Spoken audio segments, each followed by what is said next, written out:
For all cultured stone wall veneer products, mortar may be applied to the entire back of each stone individually, or applied directly onto the installation surface.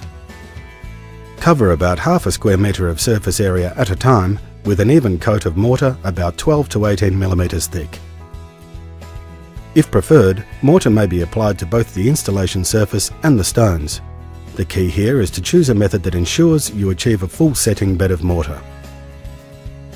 When working in very hot or dry weather, be sure to wet the back of the stone prior to installation.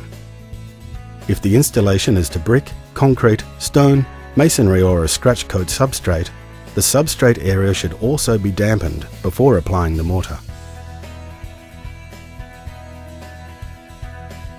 Applications should be protected from temperatures below 5 degrees Celsius, as mortar will not cure properly under these conditions. Do not use antifreeze compounds to lower the freezing point of the mortar.